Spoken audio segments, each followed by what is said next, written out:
Hello, this is Fear Dragon, and welcome to Breaking Out, the show about North American StarCraft 2 players. Here on this show, we take a look at an up-and-coming North American talent. Each week, we check out a new player to get a feel for their personality and their playstyle. On Thursday, we interview the player to find out more about who they are and why you should care about them. On Friday, we watch 3 of their games as we cover their playstyle in each of the 3 matchups. Saturday, we take a look at an awesome game they played and relax with a little bit of fun as we recap the week and get an analysis of the games. Breaking Out will cover 8 players before it culminates into the Breakout Invitational. With a minimum prize pool of $1,000, we find out who is the most likely player to break out of the North American scene. But enough of that. Let's go ahead and jump right into it. Hope you guys enjoy the show. Hello, this is Fear Dragon, and welcome to Breaking Out, the show about North American StarCraft 2 players that you need to know about. Today on the show, we're going to be covering the Zerg versus Terran episode from the week of Hendralisk from Team Complexity, week number 5. So let's go ahead and jump in and introduce the players. As we spawn up here in the top right-hand corner of the map, Frost on top of the red Terran player. He is a very well-known player, a very well-known Korean. He is Jokji.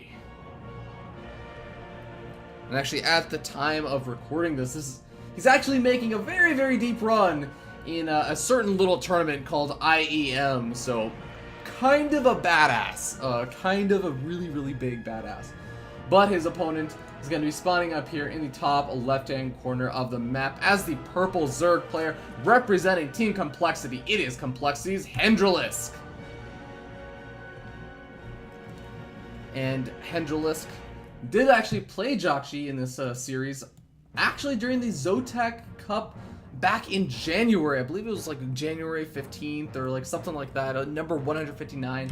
You guys can actually check out the replays because ZvT Cup does actually offer all the replays for all the games that are played, I believe. But yeah, so this is going to be a Zerg versus Terran. It's going to be the example game that Hendralisk has submitted that kind of, he feels, showcases his playstyle both in the matchup and as a player. Now, he has said in his interview, Hendralisk did, that he doesn't feel like he has the opportunity to practice his mechanics as much as, say, a Korean like Jokji, who basically gets to do this full-time does. Or even a lot of the North American players who are maybe full-time and practicing very hard all the time, grinding out games and improving those mechanics. So, Hendralisk says, you know what, the game is about 50% mechanics and 50% just mind games and like reading your opponent and stuff. So he says, I'm going to try and make up for it with having a really good read on the situation on my opponent and winning with those kind of advantages, because he says he feels like he has pretty good mechanics. Obviously you need relatively good mechanics to actually make it work, but I mean, we can already see some of the mind games that are kind of coming out right now. Hendralisk actually going for the 3 hatch before pool against a Terran player, even grabbing the gas geyser before and throwing down the spawning pool. This is as greedy as it literally can get possibly for Hendralisk, and this may be an identification of saying, hey, you know what, Jokji, probably a very likely player to, one, not exactly go for some kind of crazy rush. I mean, he's a very well-known player, and he's probably practicing hard and like these kind of things in this tournament. He probably wants to play it a little bit safer, and yeah, you can see that he went for that very early CC first and then added on that barracks.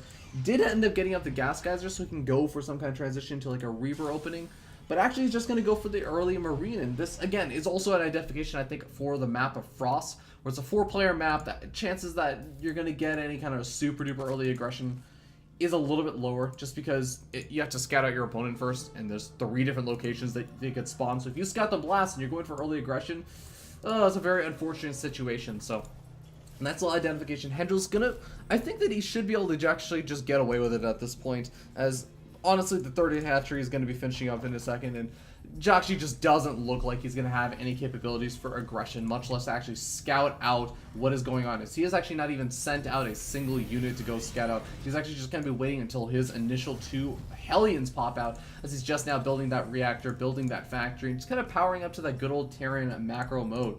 But Hendralisk has taken that risk, and it has definitely paid off. Has a really solid lead in the sense that he has 3 hatcheries ready to mine, can power up on drones, and now also has the gas geyser already finished up and has already mined 100 gas to get up that Zergling speed to deal with those Hellions. So he's going to have speed and time for the Hellions. He's going to have 3 hatcheries. He's going to have actually extra creep spread just because he got to start this off a little bit earlier. Yeah, his queens are a little bit delayed, but I mean, this 3rd hatchery did start spreading creep a little bit sooner as well.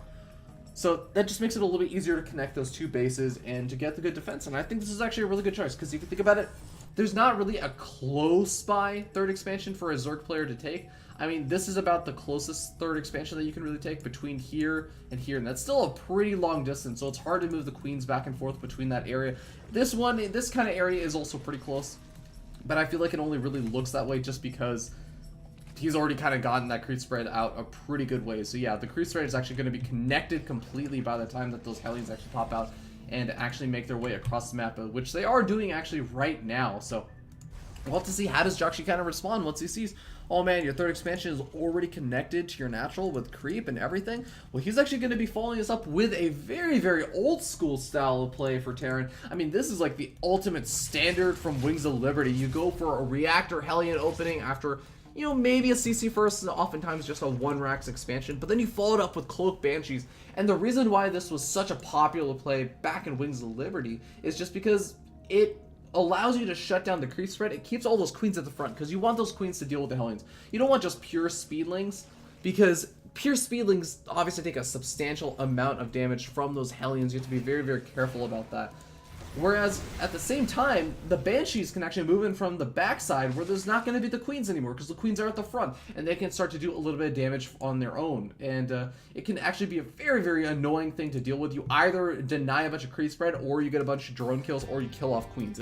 You basically are guaranteed to get one of those three things, at least, sometimes two of them, as long as you play it out really, really smart and don't really mess control too much. Now, we do actually have a Zergling get in over into the main base for Hendralisk, but hold that thought, we actually have the little push in from these Hellions and the Banshee. The Banshee a little bit lower on health because those Queens have kind of been wailing away at it. Joxy just kind of saying, we're just going to go ahead and poke in with both the Hellions and the Banshee actually over at the front. Not going to split them up at all, but Cloak is now finished up, and we can see over here the Destructible Rocks are trying to be taken out, but those Zerglings going to go ahead and back up, and they're going to have to find some way to help defend against these Hellions, as it looks like they're just trying to utilize that high ground vision, but the Banshee is actually giving the high ground vision, so they can see those Zerglings coming well ahead of time. Joxy is controlling this out really, really well. Hendralisk might be in a little bit of trouble over here, as honestly it's just Queens left to defend at this point. The Banshee does get taken out, though. That is a really, really nice win for Hendralisk, and that Queen just barely manages to survive. Not enough energy for a transfuse just yet, actually. Just barely managed to get enough energy for a transfuse.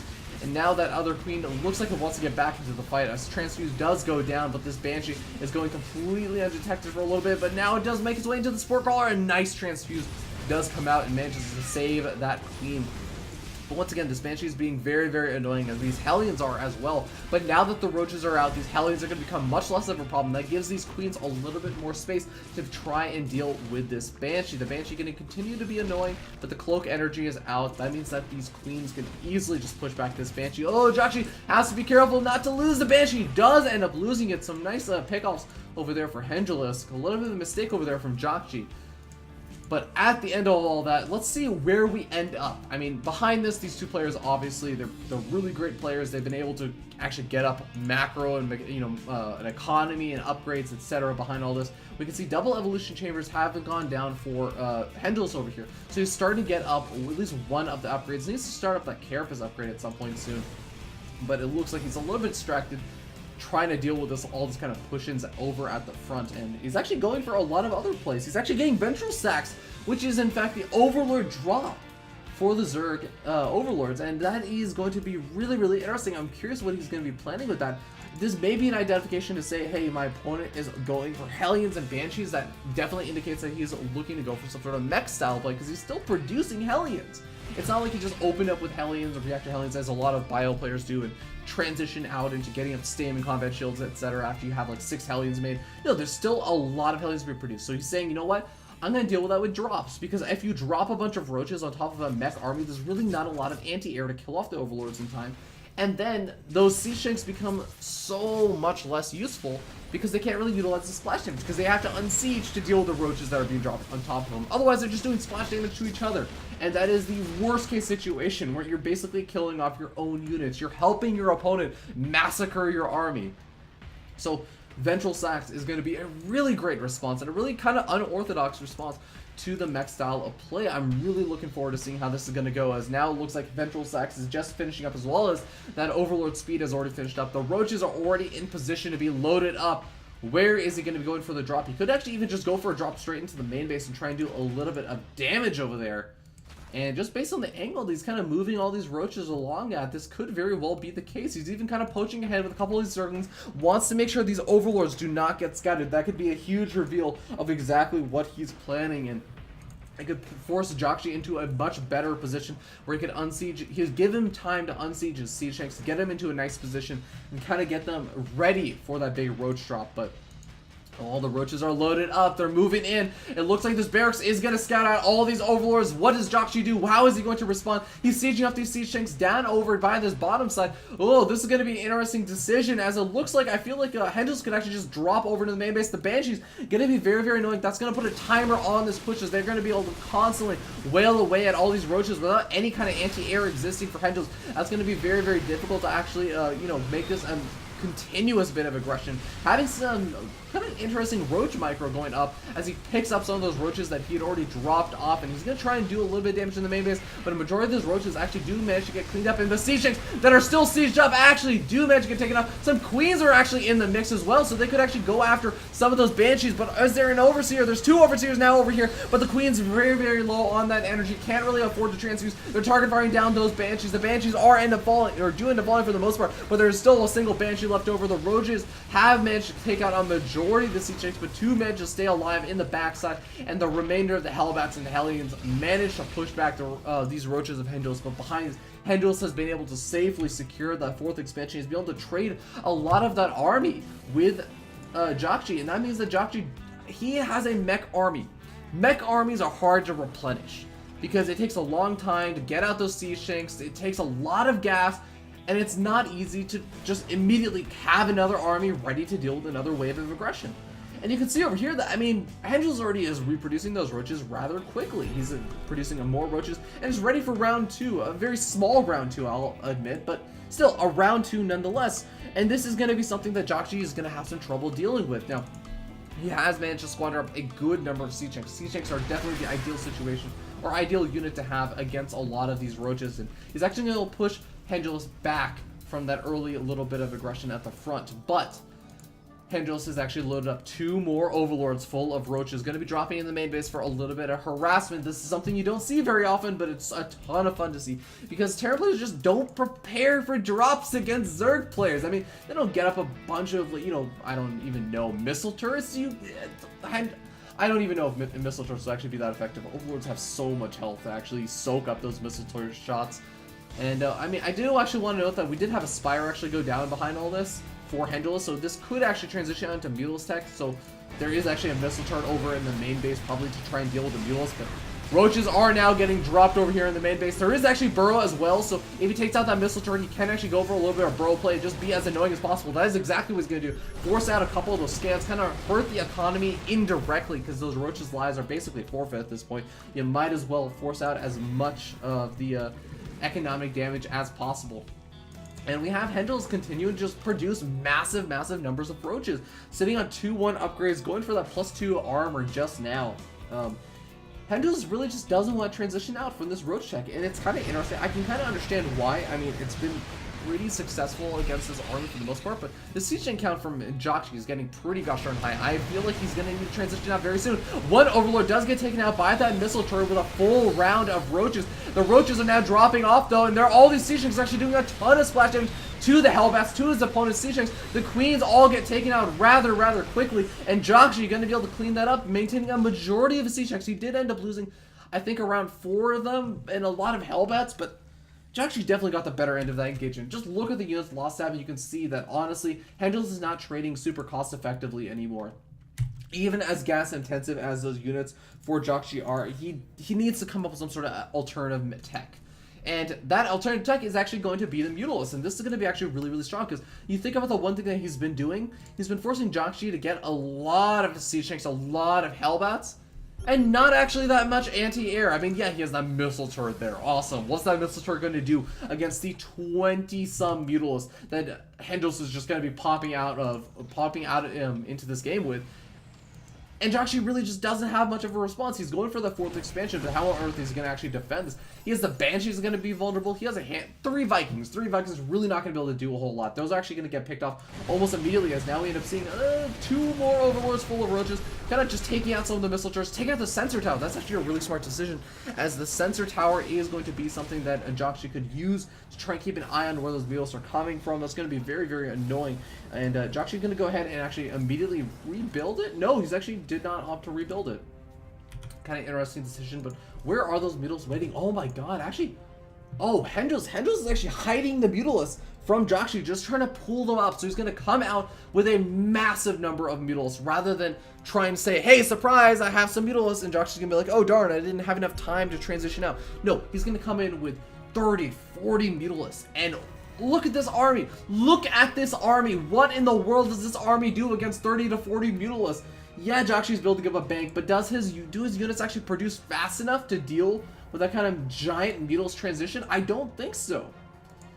And Joxy is going to try and push across the map with a handful of these Hellbats. He's going to try and do a little bit of damage, expecting that there is another base down here. And yeah, he's going to see, okay, yeah, there is a base down here. It's not really mining, so he's probably actually going to have a good chance of taking this out if, in fact, Hendralisk does not try and save it with those Mutalisks. And yeah, he's actually going to try and save it with just the Zerglings and Roaches. That actually may do the job. It could very well do the job, and the big scare is going to be that Joxy's trying to pull the entire army out of position while he moves across the map with his main army force down in the center. And again, he has no idea about all these Beetles. You can see over here, he's getting additional starports and everything. That's all well and good. He's transitioning, getting ready to transition maybe into battle cruisers or something crazy like that, maybe into mass ravens, but now the Mutalisks are revealed, and what is Joxy to do, as his army is just completely vulnerable, has absolutely no chance against missile turrets. Are going to be taken out almost immediately. Thor is now being produced, but this is a little bit late. He needed that Thor about 10 minutes ago or 5 minutes ago to deal with this kind of Mutalisk flock, and the Mutalisk flock is going to get free reign on so many of these siege tanks. Overlord's coming in, kind of pretending like he can go for some sort of roach drops. Not really going to be doing so, because the remainder of his roaches and Zerglings are down at this bottom right-hand side, trying to do as much damage as possible. There's one Hellbat kind of doing some damage over the bottom left-hand side.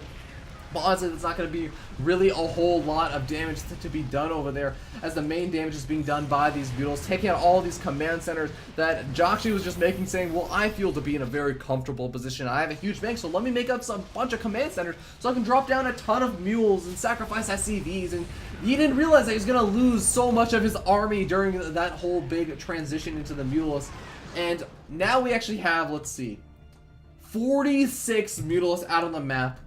There are two Thors. There are 2 Thors to deal with those 46 Mutalisks, and 2 more Thors being produced at a time. That single Hellbat did get cleaned up, but there's actually a Banshee over here now, trying to be as annoying as possible. It looks like the Banshee is probably going to be able to get this bottom left-hand expansion. The Mutalisks are coming back. I don't think there's actually any detection to kill off the Banshee, so oh yeah, the hash rate does end up falling. And I like that I don't like it, actually. I'll say I don't like that Hendralisk kind of pulled back all of his Beetles to try and save that hatchery, since he didn't really have the opportunity to actually take out the Banshee. He needs another Overseer. Is that Banshee actually being revealed? It looks like it's actually not. The Banshee is still a little bit cloaked right now. The Overseers do manage to come in time, though, and he will be able to clean up this Banshee just barely in the nick of time. 20 health left. One more shot from that Banshee would have done the job. This Hellbat actually may even just go for broke and go for it.